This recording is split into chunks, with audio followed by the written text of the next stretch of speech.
think we're ready. All right. So welcome back to today's lecture. And we're having like amazing tutor today. Shay Bones gonna be taking us on week 9. I'm Gideon Mbona, one of the co-organizers with Shay for GDG Ajah. And so we're gonna start up right about now. I think it's 11 minutes off now, so we just start off immediately. Okay. Hello.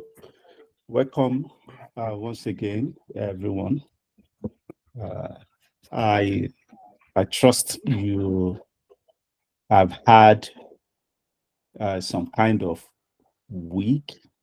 Uh, I'm sure it's been however the week has gone for you. I hope you have this weekend to rest. Okay, or at least to refresh and recover your energy for the next week. Okay, I'm going to be sharing my screen. Yeah. Uh, da, da, da.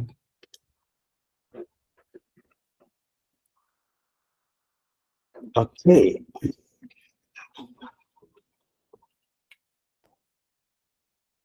Can you see my screen? Uh, please, just a confirmation.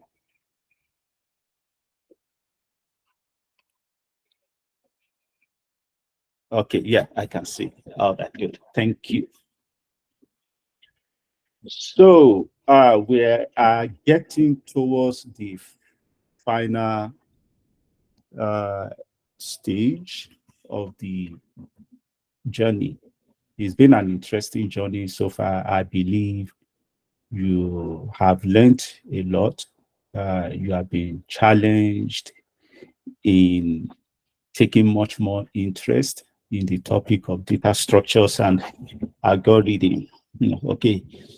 Uh, we will continue today in the divide and conquer aspect of the algorithms section.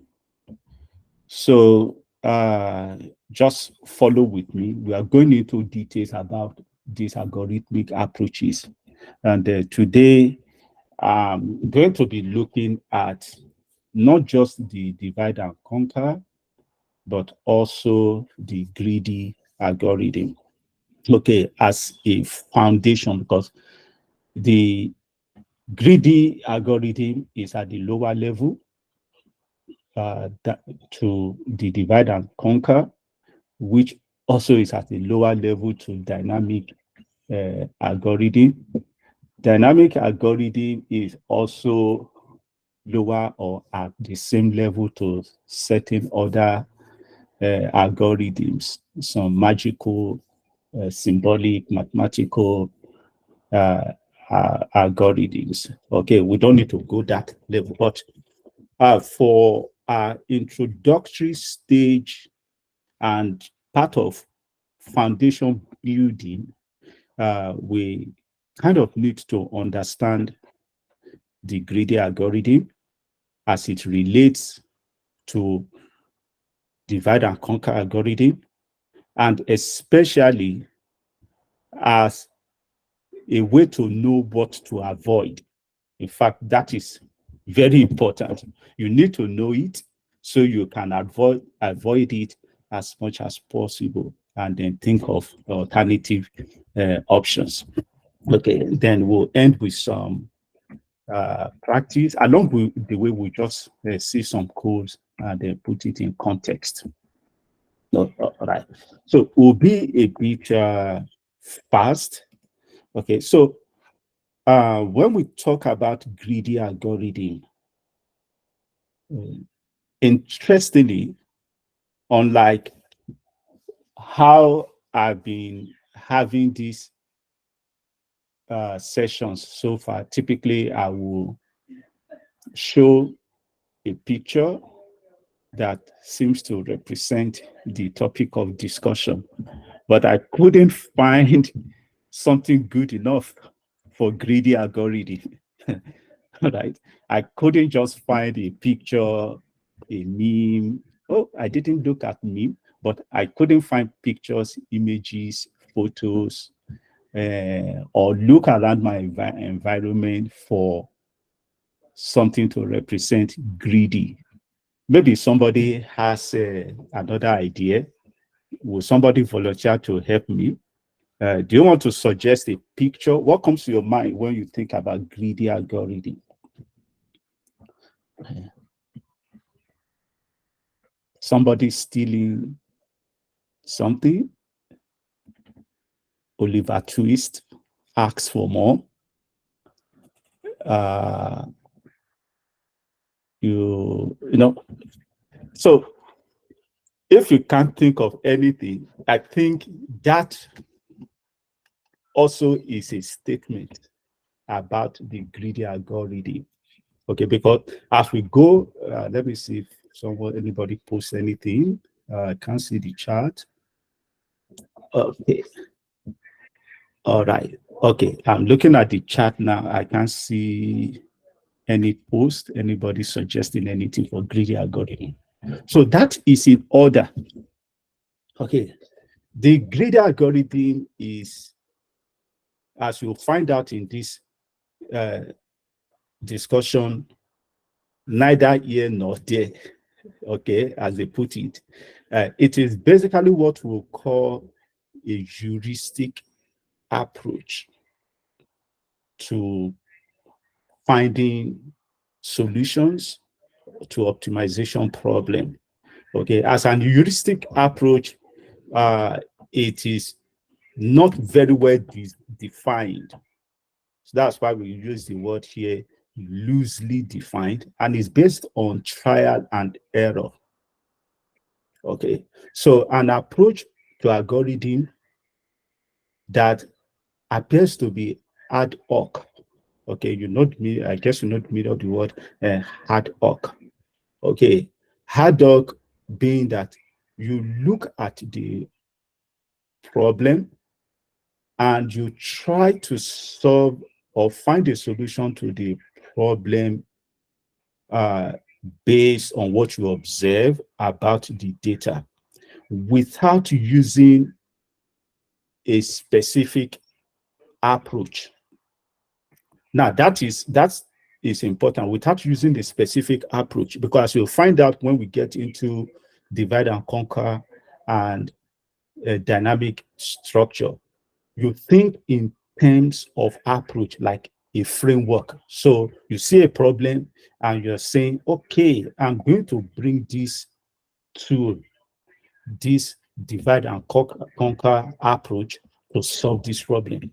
I'm going to bring this dynamic algorithm, dynamic programming algorithm to solve this problem.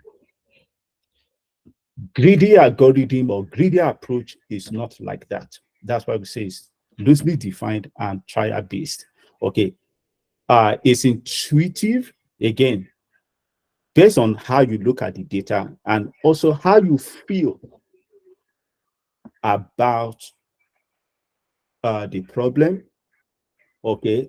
How you feel about solving the problem may be different from how other people feel about it. So the approach, the algorithm approaches, the greedy approaches used by various individuals could differ in their implementations. Dynamic programming, divide and conquer, at in their various implementations will always have commonality, common areas where you look at the code and you see, oh, because the code is structured this way, this is divide and conquer, this is dynamic approach. Greedy is not like that. All right. So the implementation, the approaches are not necessarily shared across individuals, across boundaries. Okay. They are implemented differently. So again, simple and intuitive, as well as context based, based on the domain, the problem you are solving. Okay, and it's also based on the decision you make, the decision the programmer makes. Okay, based on information available to them. Okay, you just need to understand it. So you look at the problem, you solve it as best as possible. Again, without using a framework, without using a structure. You just look at it and follow the pattern in the data. All right. In doing that, you will hear this common statement about greedy algorithm prioritizing what is called locally optimal choices at each step to find a global optimum. Okay, again, it's a way of saying that in solving, among the steps you take to solve a problem, careful consideration is given to certain factor along the way to try to solve the problem. So in a 10-step process to solve a problem, step 2, step X, whatever the step in that process, you may have to make a decision. You make a decision to solve it in a particular way, maybe to bypass a condition, to add extra data, uh, to solve something differently. Again, we'll see this in practice in the code so that you understand it. You solve it, you solve that a particular step in a way that is different from other steps. Again, picture an algorithm approach, or yes, an algorithm that has 10 steps. Some steps are solved in a different way. They are only unique to that step. At the end of the day, which is at the last step, you just solve the solution. So that solution is what is called, that approach is what is called locally optimal choices or choice to find a global optimum. The global optimum is the result, the output that you provide at the end of the solution. Okay, greedy algorithm equally break problems into smaller problems. However, they are different from the way you see it being done for uh, divide and conquer and other approaches. Okay, but another way to see it here, what I said about prioritizing local optimal choice is that each step can be solved differently.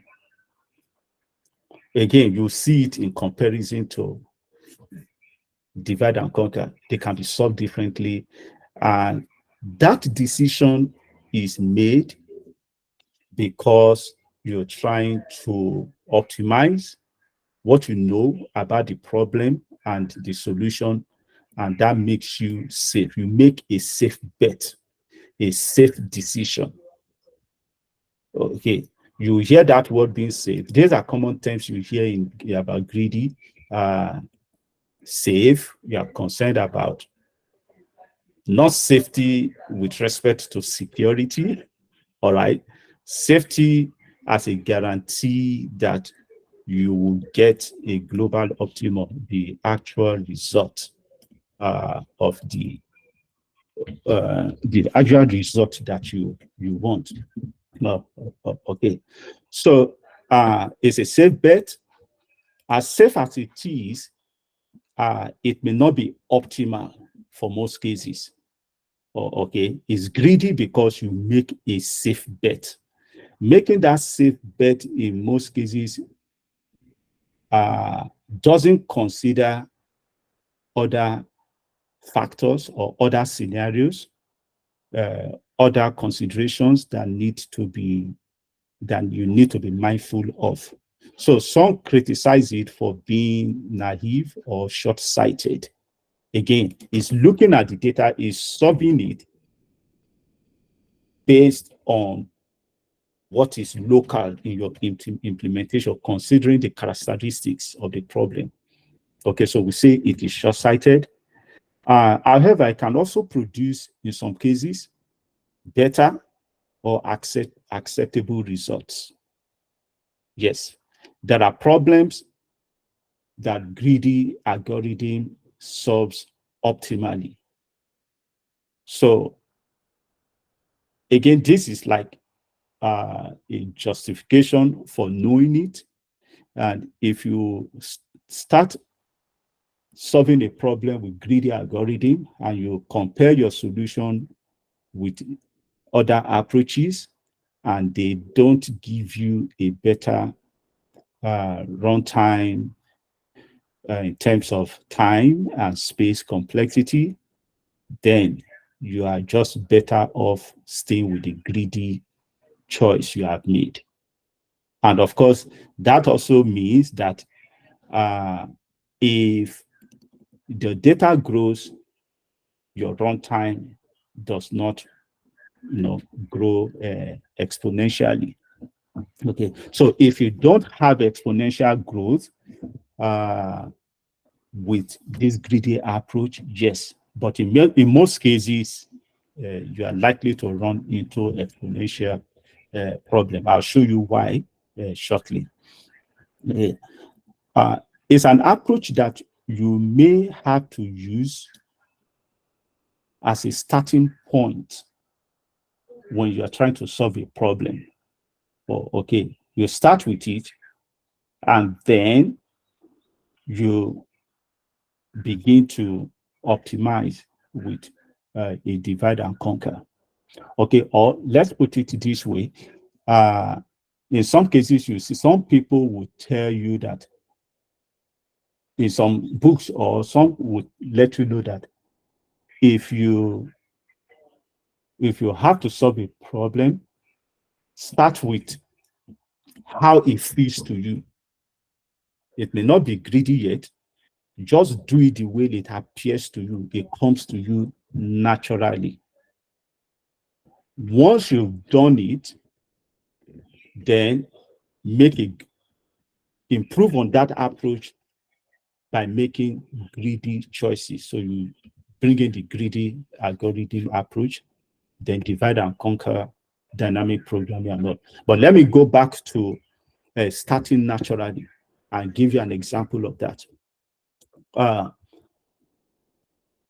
In some cases, starting naturally is just like starting naturally is different from the greedy approach. Starting naturally, you just implement it the way it comes to you. You don't care about runtime. Just implement. Once it's implemented, then you look at your implementation and introduce logic steps or gates. It could be if condition, conditional statement. It could be assignment. It could be you define a path. You will see this shortly. You define a path, and then you make your implementation go along that path. That is a greedy choice.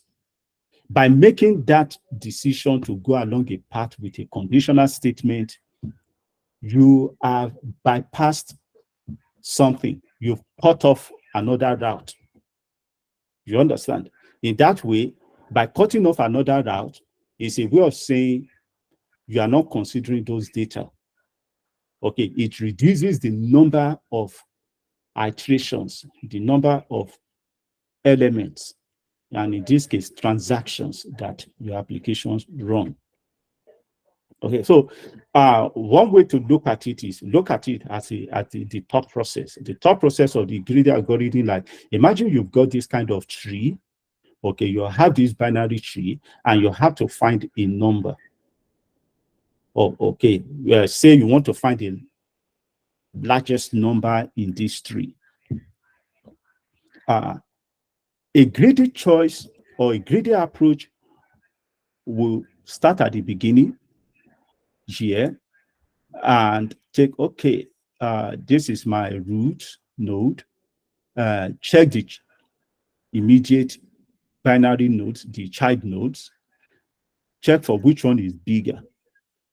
4 is bigger than this, than 3, and then it goes along this path and stop here. Again, I will say that. So with a greedy approach, you take the number at the root, check the child node for the bigger number, make a decision that 4 is bigger than 3, and then check is under 4, you have 14 and 11, which one is bigger? 14. A greedy approach will stop here and say 14 is the correct answer.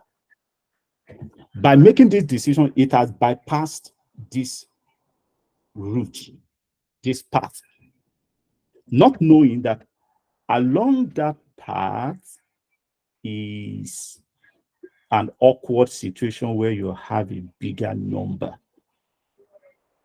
So this is a flaw of the greedy algorithm. Yeah, so it looks like the runtime here will be fast because it makes quick guess, quick decision, and goes along this, but it doesn't need to check all this. But another approach would have, using the binary approach or a divide and conquer approach, will actually get you here. Right? A divide and conquer approach will definitely get you here, as we discussed under be it searching algorithm and or sorting algorithm. If you sort with a sorting algorithm that is based on divide and conquer, or search with a uh, uh, searching algorithm based on divide and conquer, you will always get the large number. You won't trip by picking 14, but a greedy algorithm can get you here. Just because you make a deliberate decision here to bypass this with a conditional statement, and then you follow all that. So a choice is made. That is why it's a locally optimal choice. It may get you to the right answer if you don't have this situation, but in some cases, somebody can throw a spanner into your plan, like give you a curveball. Okay, take this data, and then your applications begin to behave weird and give wrong results. So that's the greedy thought process. Okay. In terms of runtime, it's most likely to give you a very good runtime, linear time. Okay. In some cases, you could get what we call linear rhythmic time, linear rhythmic runtime, where you have a big O of n multiplied by log n. Oh, okay, but the problem is that as your data increases, your runtime will also increase. It takes more time. Okay, it takes more time. All right. So, any quick question? Let me see. Then, before I take any quick question, as we move to divide and conquer, yet certain common problems that you will see being solved with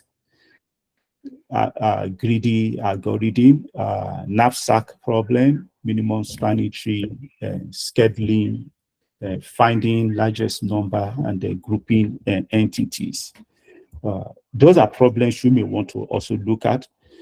Change problem is also one that you will see being solved with a greedy algorithm.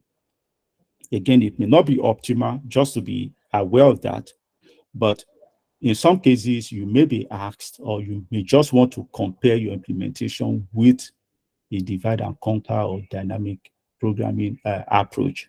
Okay, so this change problem is one of the things I will give as an assignment after this class, okay, to implement.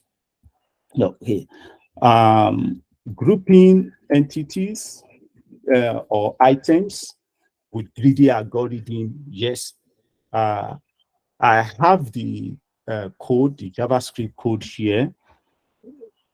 When we go into the divide and conquer approach, I will also show the implementation uh, based on that, so you can see the difference. Okay, so when you use a greedy algorithm, uh, choices are made. You are grouping items. Choices are made, okay, where for each number, you are given a group of numbers, an array of numbers, and then you create empty list, and then you go through your array one after the other. So this already leads you to the part of big O of n. All right, you are going through all the data in a specific way, one after the other, and then you check, in this case, uh, based on the numbers characteristic, whether it's even or odd, you assign into various groups. So group 1 for even numbers, group 2 for odd number. Okay, so once you assign, you return the group. So this is how you will do that with a greedy algorithm. Okay, so an example is you're given this set of numbers, you compare it, and when you output it, you have uh, this kind of uh, table or groups. You have two groups with the number of data they contain. Okay, so that is how a greedy algorithm will work. But going beyond it is what you should aim at. Okay, you need to see it so you know what it is, and as much as possible how to avoid it. Okay, examine the solution you've done. However, you have got to that solution, whether you do it with a greedy algorithm or with how the solution comes to you. Examine the solution again, examine the data structure. Ask yourself, if the data is structured differently, will you benefit from better algorithmic approaches? Okay, like if it's a set of random numbers without any ordering or sorting, do you want to sort the data? Do you want to sort it? Okay, and if it's sorted, that means you can begin to leverage divide and conquer. Oh, okay, so is it in an array with a linked list or with a matrix data structure give you a better solution? Okay, and even if it's a linked list, what sort of linked list? Is it bi-directional one? Or okay, is it a cyclical one? So you ask yourself, you look at the structure of the data with the hope to do something about the data first, restructure it. The structure could just be as simple as sort it. Once you sort the data, you are beginning to leverage something else. All right. So once you answer the questions around the data structure, then in your greedy algorithm, look for what to generalize. Because in a greedy algorithm, you make a decision. Usually, those areas where you have assignments or conditional statements, look at those data. What can you generalize? Like, what can you, the common word you hear is don't hard code. What can you parameterize? Okay, but it's beyond just parameterizing an input. Okay, like your application is built in such a way that you don't have to make that decision. You leave it to the structure the algorithm to make that decision and then give you the answer. So as you begin to generalize, then you are you are in a better place to benefit from divide and conquer or dynamic programming. Okay. Any question? If you have any question on this, you can type it in the chat box. Okay. Okay. So with that said about greedy algorithm, we're going to look at the divide and conquer. Now, okay, quickly before we do that, let me show you something. This will be a quick one. Let me share my Visual Studio. Where's Visual Studio? Okay.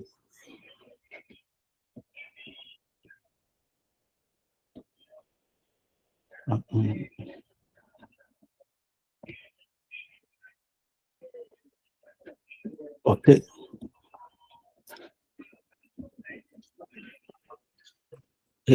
Can you see my Visual Studio code? Yes. Yeah, I can see. You can see it. All right.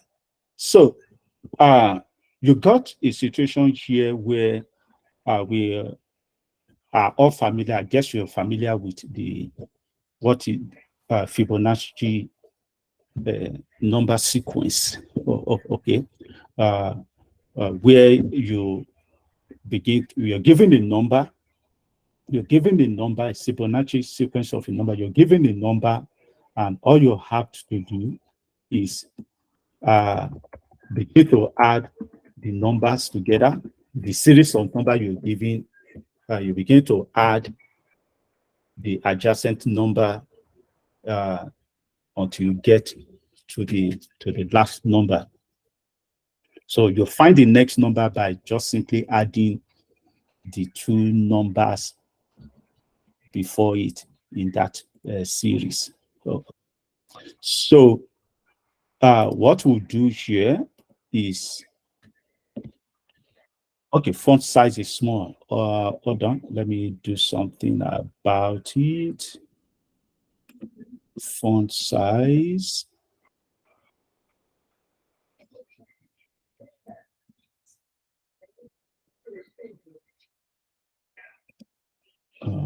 Can you still see? Is it bigger? Okay. Yeah, let me increase my font size. Where's the appearance and size? Okay. Is it better now?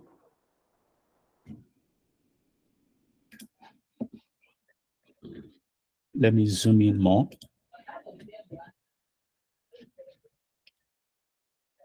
Okay, that should be better. Okay, so so you're given a series of, you're given a number, and then it could be a number, a series of number, and then you get the next number by adding the two numbers before it. Then you add, you use that until you get to the last number. Okay, so in this case, if you look at, I have two implementations here. Here's the naive approach. Okay, the naive approach is just implementing it as it appears to me. Okay, which is just a simple step is, okay, because I know that I have to add all the numbers from 0 to n, assuming n is 10. So 0, 1 to n, add all of them and give the final answer. So it looks like something that will benefit from recursion. And this is an opportunity to show off my recursion skill. Oh, all right. So I start on that and make a decision here. If the number is less than or equals to 1, just return that number. If you are given 1, it just means all the numbers before 1, you have 0 before 1, and then 1 is said 0 plus 0, 1. 0 plus 1 is still 1. So you return that number, anything less than that. Otherwise, this is a recursive call where, given this number, I just begin to do n minus 1 plus n minus 2. So if I'm given 3 here, n minus 1 at some point will be 1 plus 2. No, it will be 0 plus 1.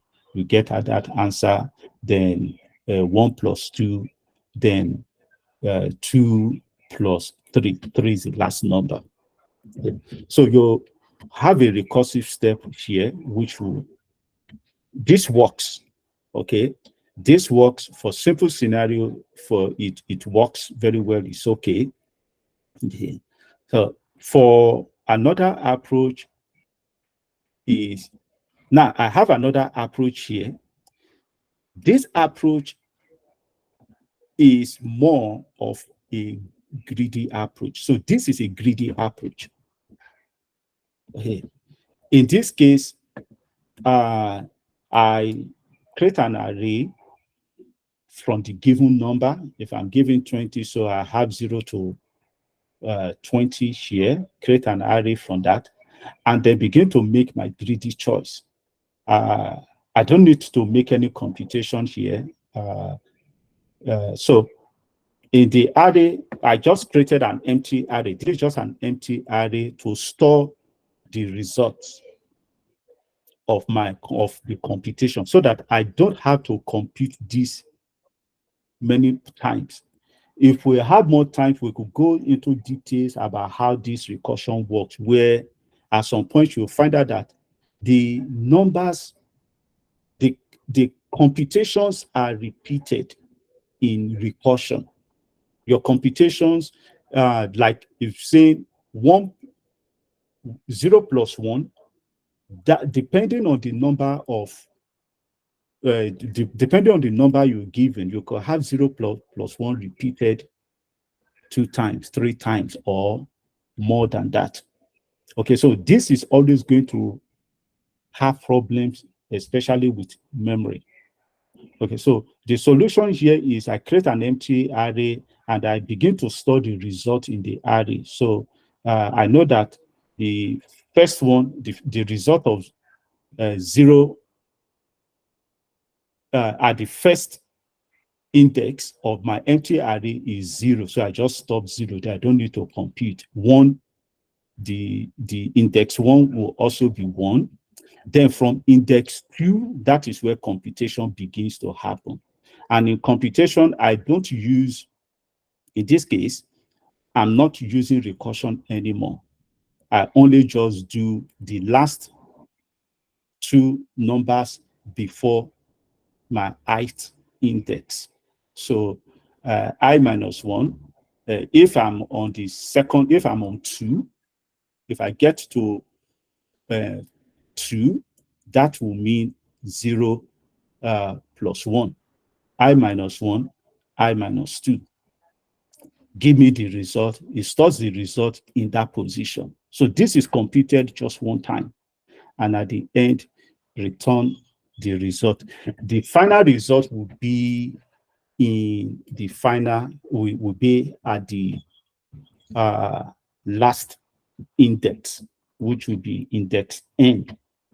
Okay, so if I run this program, you see, for 40, okay, I jumped the gun. If I'm asked to find the Fibonacci sequence for 40, okay, that will give me, using the improved approach, I get the runtime. Okay, I just use this to log, how many times or milliseconds it takes. Okay, so this is faster. This is much more faster, whereas this is slower. The recursive approach is slower, 1.5. These are small data. If I do 5, it doesn't make any difference. Okay. If I do 50, if from 40 or 30, it begins to make so much difference. It's so much difference. Oh, this is, let's say 50. It makes so much difference. So you could see it's taking more time for the second one to run, for the naive approach to run, right?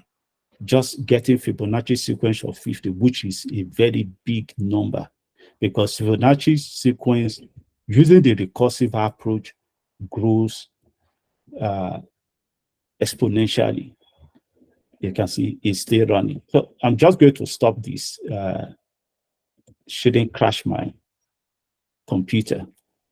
Okay, so uh, just to show you, this is just a quick show of how, in some cases, a simple greedy implementation like this is sufficient. All right, is sufficient. There are other approaches that are much more faster than this.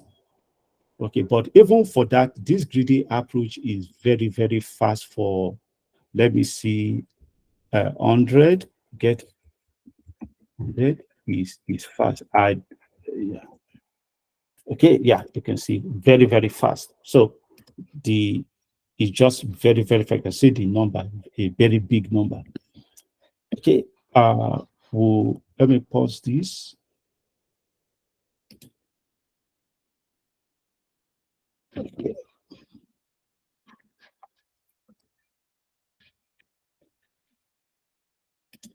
Okay, let me reshare my screen. Okay.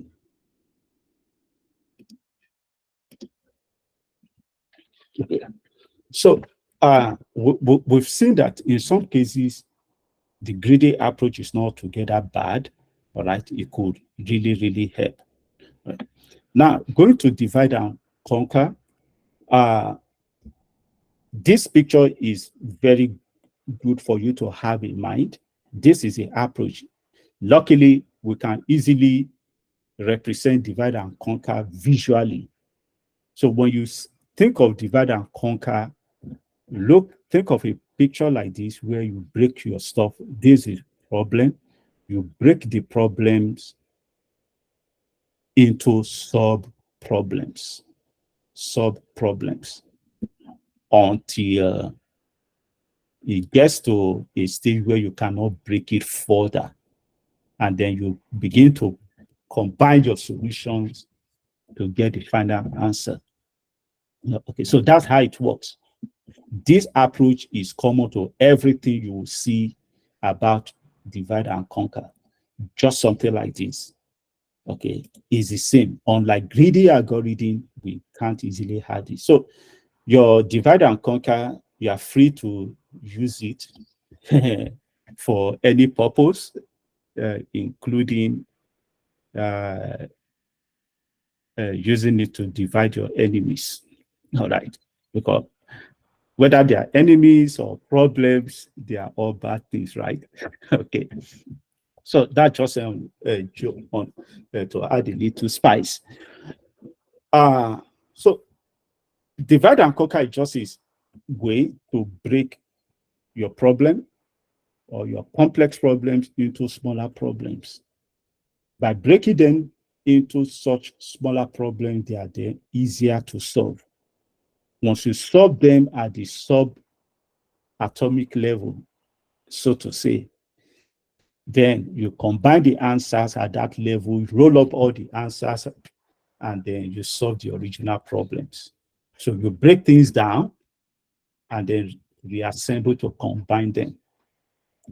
Okay, so again, any book, any literature, any video you watch will always come down to this kind of definition. Breaks down a problem into multiple sub-problems, and in most cases, you recursively break down those problems until it cannot be divided further. You get to a point, the unit level. At the unit level, you can't divide further, then you roll it up. So this is how it looks, where you have your main problem, and then you look at how to compartmentalize them by breaking them down into different problems. You begin to break them into even the sub problems. Again, you break into sub problems. You keep doing this, you keep doing this. This is where your recursion comes in, or in some cases, your iteration. You keep breaking and breaking down until you cannot break further. Then you begin to combine the solution of each sub problems. Roll it up, keep rolling it up until you get to the solution of the main problem. So the three approaches are under what we call divide, you conquer, then you combine. The combine is where you assemble everything together again. And that's the solution. So you will see this pattern in these solutions and samples we'll look at, unlike the greedy algorithm, where I can show you, okay, we've seen like two different solutions for greedy algorithm, the grouping items and the Fibonacci sequence algorithm. They are both different. What probably is common to them is that they use iteration, okay, which you see mostly in greedy algorithm anyway, and other algorithm. But few things, unlike a divide and conquer, where you break things down into structure, unite them together. Okay. So further information about the divide and conquer approach is that, yes, again, you divide the original problems until you cannot divide them. This is important, non-overlapping. Each problem is broken in such a way that you can't have the red block overlaps yellow block. You can't have green overlaps purple block. Okay, so they are non-overlapping. Once you separate them, you have small enemies to fight. You solve them, okay, at that level, you solve them, then you combine the solution. In most cases, you're going to be using the caution and the iteration. Okay. And typically, they will give you worst case scenario will still be n log n, okay, and then that's a worst case scenario. But in some cases, the average also is around this n log n. Okay, so as your data increases, you will still benefit from linear arithmetic time rather than just linear time. Okay.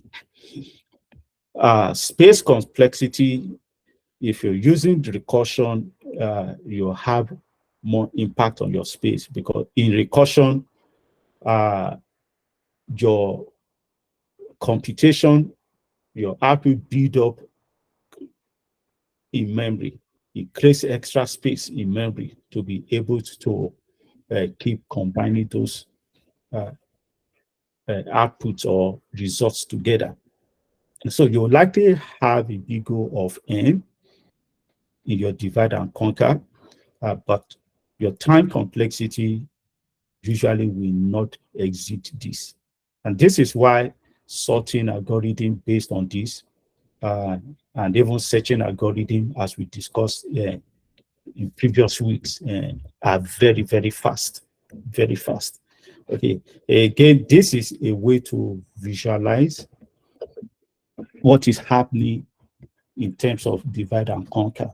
So for a sorting scenario, okay, you're given a set of randomly distributed numbers. For the divide and conquer approach, I'm sure you also learned this last week, breaks them down into two.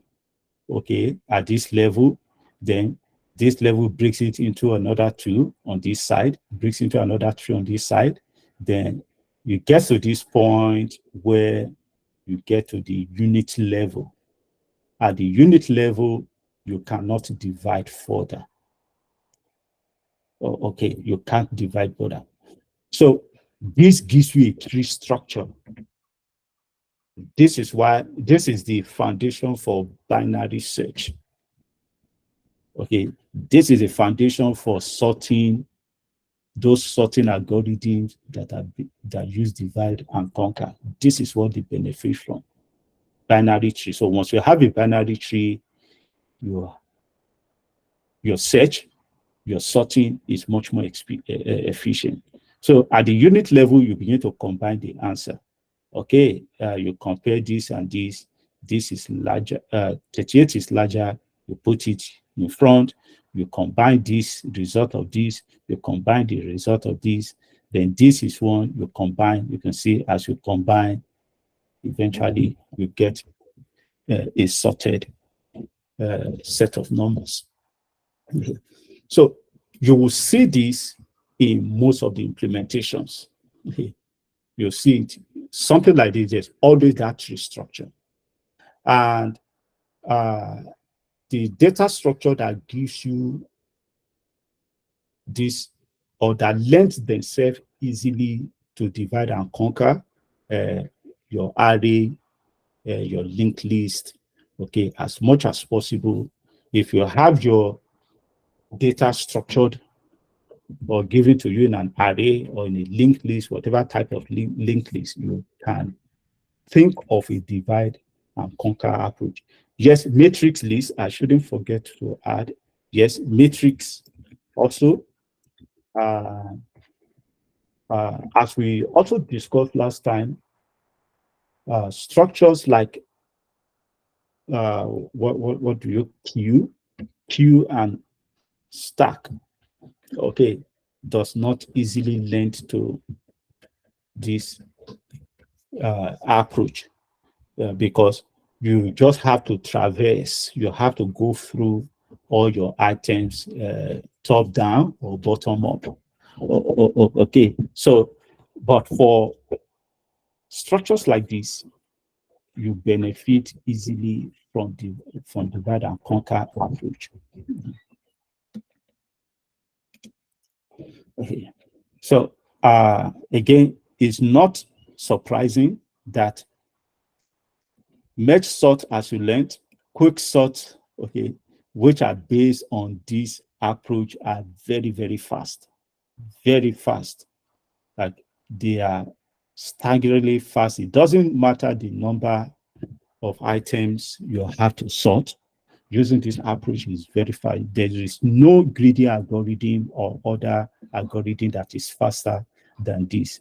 So for searching, binary search, finding closest pair, okay, in a number, minimum, maximum analysis, finding the minimum or the maximum data based on the divide and conquer approach, they are very, very fast. They are still related. This is still related to binary search, but it's very fast. You can also use it for the money change problem. We'll do that. So in the exercise this week, you will implement it for the money change problem and also use greedy algorithm for that problem. Okay. Then interestingly, also is used for matrix calculation. You can use it very, very well for that too. So it has applications beyond this, all right? Beyond this, it has applications later on in machine learning, as most of these algorithms we are talking about and do. You're sorting, you're searching, and other areas you can apply. So very, very important concepts to bear in mind as per divide and conquer. Is there any question?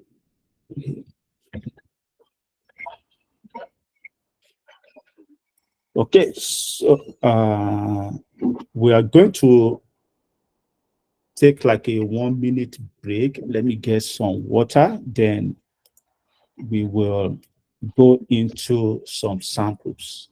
Yes, we'll go into some samples, and that should be for today.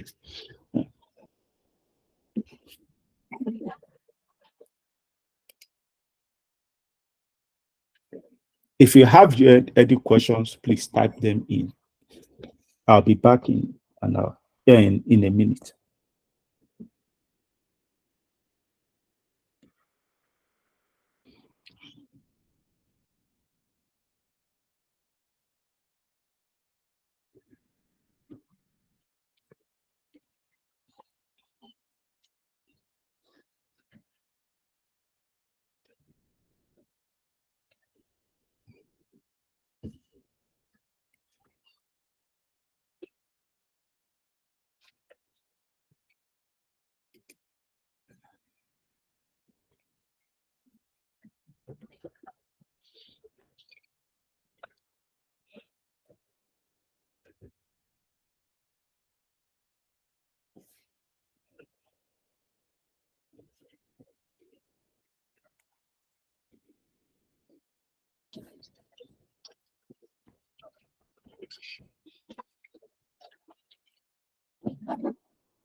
Okay, yeah, I think I'm back. Yeah.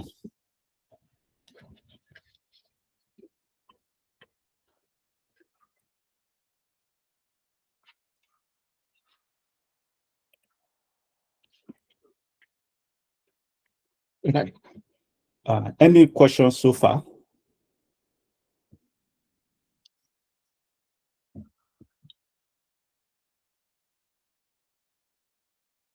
All right. So we will move ahead if there's no question.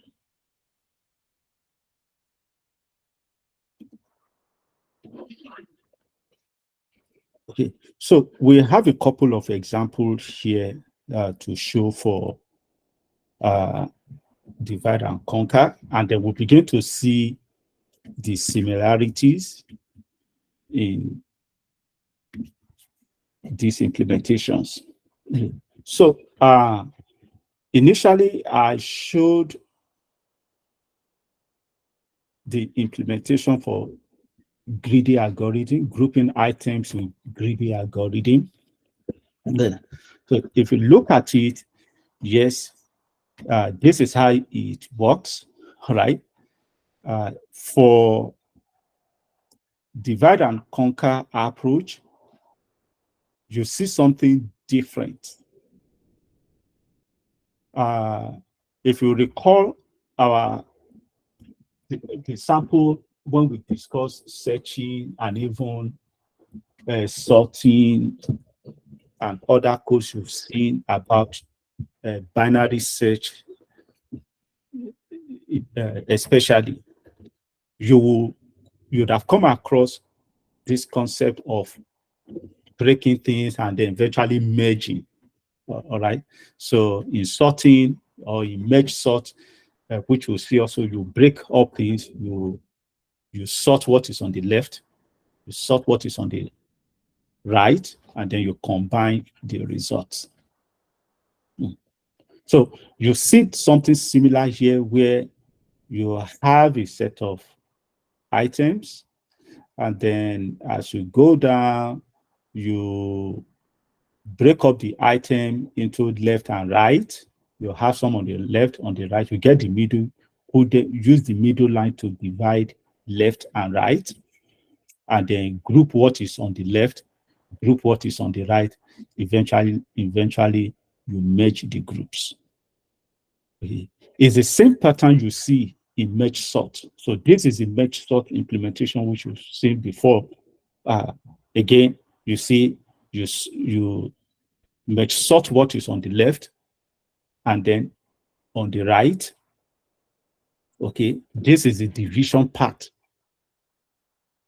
And eventually you call the merge function, which is the part that then roll up, which combines their results to get together. Yeah. So it's easy to see that for divide and conquer, you are always dividing. You are always dividing, then conquering, and at the end, you combine. So for this example, I think this example is where you're finding, you're counting the number of inversions. Okay, counting the number of inversions in the list. Okay, so it's based on the sorting algorithm. The only difference is then you count in line 15 here, you count the number of items, number of elements remaining. Okay, in the left array, that is the number of changes you make in sorting an item. The inversion is how many replacement do you have to make to sort an item. Okay, it's not just sorting. So if you're given a problem around inversion, number of inversions in a list, number of replacement that needs to happen to sort a given set of numbers, is based on the merge sort algorithm. So you can use the merge sort algorithm. The only difference is just what is on line 15 here, where you're counting and storing the number of changes you need to make. And then at the end, you return this inversion statement variable. Okay. So again, but what you see under all this is still that you break things up and then you combine them. For a situation where you have to consider finding majority element in a list, the biggest number, okay, or the minimum number, in some cases, you still see that the divide and conquer approach will always have something on the left and something on the right. Again, it looks so similar to merge sort. It looks so similar to grouping items. Oh, sorry. It looks so similar to grouping items. Right. So it shows just how you have to uh, recognize an approach that is based on the just looking at this. Once you see something like something on the left, right, group one, group two, uh, something on X, something on Y, okay, you begin to see that that is a divide and conquer implementation. Okay, so it breaks down things recursively, and then at the end of the day, compares the result, the biggest item on the right and the biggest item on the left. Which one is bigger? Okay, returns that as the uh, final answer. Yeah. So finding majority item in the is a form of search. Okay, but then binary search, or is based on the notion of the binary search, which is based on the divide and conquer algorithm. Yeah. Then, mm, then from minimum and maximum, also you could see the same thing. You have something on the left, something on the right, and then you combine their results to say, okay, which one is give you in this case the minimum or the maximum distance. This is actually considering distance, how long it takes to get to a place. You are given a set of matrix, okay, a set of points, x, y, x to one place, y to another place. So you're given a set of points and you have to check which one will give you the fastest uh, result. Okay. So the major thing to underline here is how that with this approach, you always have to divide something and combine them, right? In the next session, we're going to have, uh, I think we'll have another, that'll be week 11. Okay, we'll still discuss, we'll come up with a practice to see, we'll take an actual question and then solve it with a dynamic, with a divide and conquer approach. Okay. So among all these implementations here, what you have is just the fact that things are broken into two, sliced until they cannot be sliced further, and then their results are combined. So this is what is unique to uh, divide and conquer. Okay. Of course, also it can be used for matrix multiplication. The example is not here. I think, do I have it in? Oh, I thought I was putting it as one of the exercises. Okay. Okay. So this is actually ought to be one of our exercises. So we'll have two exercises. I'm going to include matrix multiplication here just for us to see an example of how it works. It's not that difficult. Matrix should be.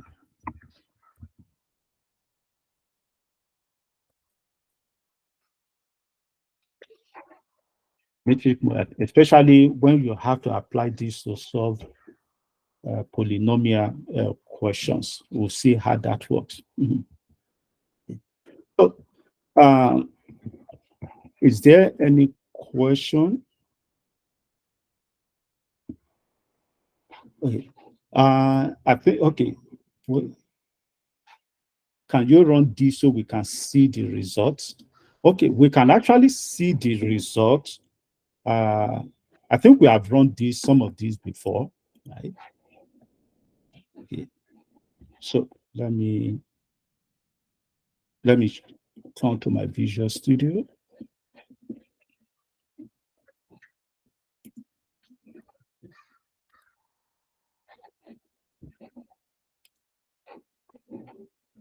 Okay, Visual Studio.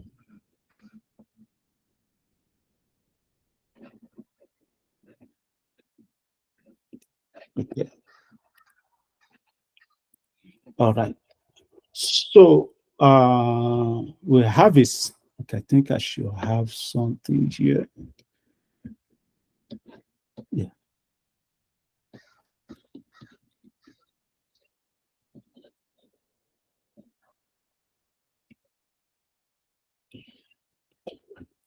Okay. All right. So let's see inversions. Okay. Okay. So say I have this set of numbers. Okay. It could be, so I want to count how many changes. In this case, if you look at these numbers, if we are going to sort this number, the number of inversions or changes we're going to make is such that if you look at the number 3, we'll have to replace 2. Okay. 9 also has to replace 2. What else? Yeah, I think that should be. Yeah. So if we run it, yeah, this will give a number of inversions. If we have 4 here or 5 here, yeah, number of changes that will have to make, that have to be changed. So 2, this will be changed. This 5 will replace 3. 3 will replace 2. 9 will replace 2. Then, yeah. So we'll have 5 in this case. Say, let's add another number. So 4.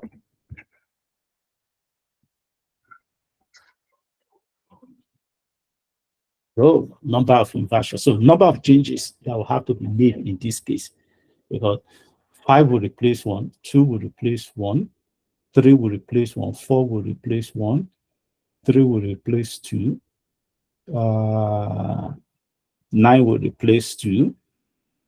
As you count further, you'll see that. So there's a number of changes. At this point, what we're doing is calculating the number of changes to be made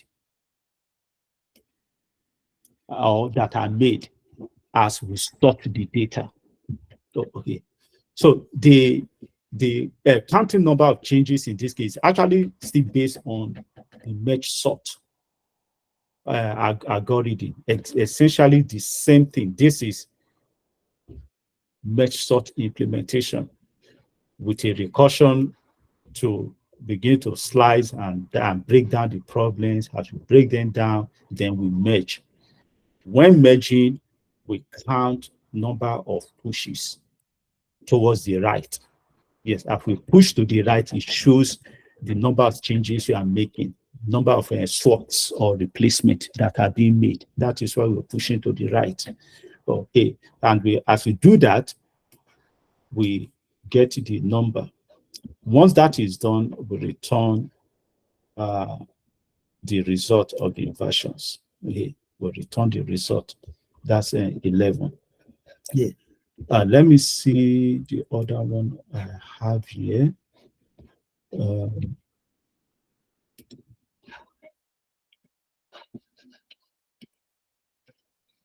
I should have grouping. I think I should have grouping here. Okay. Did I finish this? Oh, I didn't finish that. Okay. Okay, majority elements. Okay, so with majority element, counting the number, the counting items that occurs the most, okay, or in this, among this set of number, that is like getting the mode in statistics. You're getting the mode. Okay, the number that is frequent, that is most frequent in this list. Again, you can benefit from a divide and conquer approach here, where if we run this, okay, majority element here will be 3. 1, 2, 3. Okay, let's see. That should be 1, definitely. 2, 3, 2, 4. See. Oh, 2 in that case. So again, it's based on finding the majority on the left side and on the right side. Okay, once you find the majority on the left and the right, you count the number of occurrence, okay, and then return which one occurs most, the most frequent on the left, the most frequent on the right, compare them, and then return the final answer. Okay, but the major thing here is just this. This is the recurrent decimal in all divide and conquer algorithm. This, if we check inversion, which is based on merge sort, you find that too. This, and 9, 10, and 11. If we check, okay, merge sort is the same. If we check a closest pair, getting closest pair, I think I'm not sure if I finished this. I was still working on it. Yeah, is still based on this, splitting into 2 halves, breaking into 2 halves. Okay, right, left, you see some things like that. Yeah. Yeah. So you have a set of coordinates and you want to find the one with the closest, the one that is closest to each other. Okay, so if you run it, yeah, okay, yeah, closest will be okay. The closest distance is 4.7, but the major thing here is this. So again, I just use this to underline when I was going through this. I just use this to underline the fact that to underline how you recognize, divide, and conquer. Okay, and how you should think about it. In most of your implementations, you are going to be doing this. Any implementation you have, you're going to be doing this. And when you do that, you will always have that linear rhythmic uh, runtime. Okay, and multiplied by log n. Mm. Okay, so if we stop sharing there,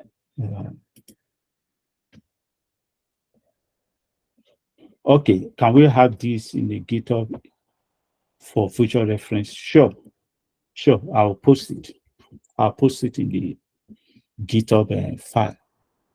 Where it's that's in. I'll post it in our GitHub repo. Okay. Let me share my screen. Okay, so that's actually all on divide and conquer. The next step for us is I want us to do these exercises. So, okay, uh, solving these problems with divide and conquer, money chain problem, finding an adding element that is not smaller than its neighbors, like saying I pass my neighbor, that kind of thing.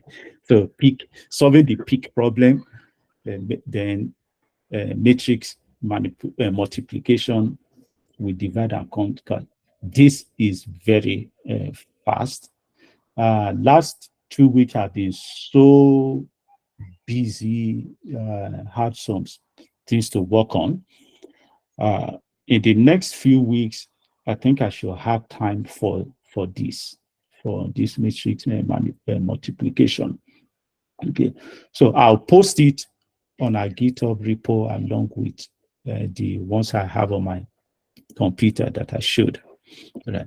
Then, just for uh, curiosity's sake, you can also do this, use greedy algorithm to solve the money change problem. Okay.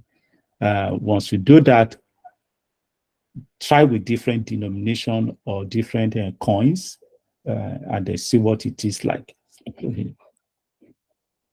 And maybe in the week 11, we can actually look at some of these problems. Maybe pick one from this and then one from dynamic programming. So we can just do one greedy, well, not much on greedy, divide and conquer dynamic, yes, as practice coding. Yeah.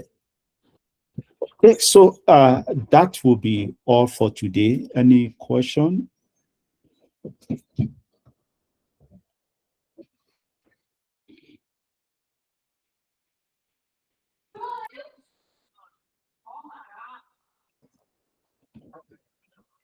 Oh, thank you. So if there's no question, I'll share this on the slide maybe latest Monday. So with that said, hand over to the team. Thank you, everyone. Yeah, thank you so much, Mr. Shoji Moran. That has been like a very informative and we learned a lot from divide and conquer algorithms. That has been very nice. I thank you so much for giving us your time as always to come teach us. Thank you. We do not appreciate it so much. All right. So I'll be dropping as usual, I'll be dropping the link for the feedback, right? So we could drop our feedbacks for this lecture, and also I'll be dropping the link for the Slack handle, so we could join the Slack handle, right? And as I noticed that some of us here are not on the Slack handle, so easily just join there.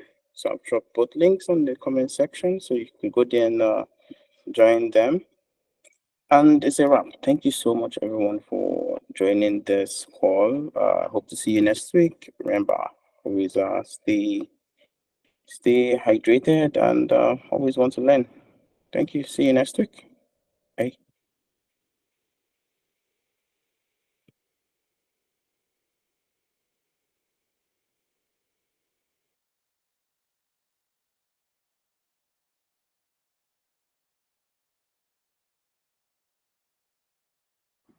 Yeah, I didn't get that.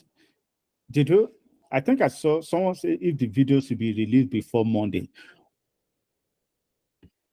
Oh, the videos. Yes. Oh, Uh, oh, okay. okay. So, Yeah, sure. I will. I'll let's do tomorrow. Latest tomorrow they mhm. should be released. All right. So, however, thank you so much, Soji, for that answer.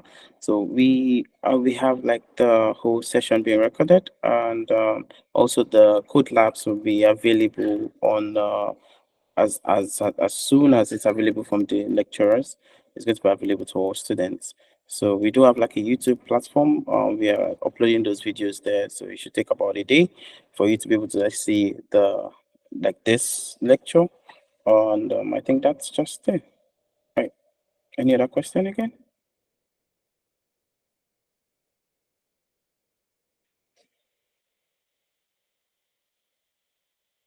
Okay. So without any other question, I think that's fine. I think it's a wrap. And feel free to like reach out to any of like the tutors or like any of us in the WhatsApp group or on the Slack channel. We could always answer your questions there. And the tutors are also in the Slack channel too, in case you have like personalized question you would like to ask them also. So that's all from me and from the team, from GG Ajah team. Thanks for joining. I think see you next week. Bye for now.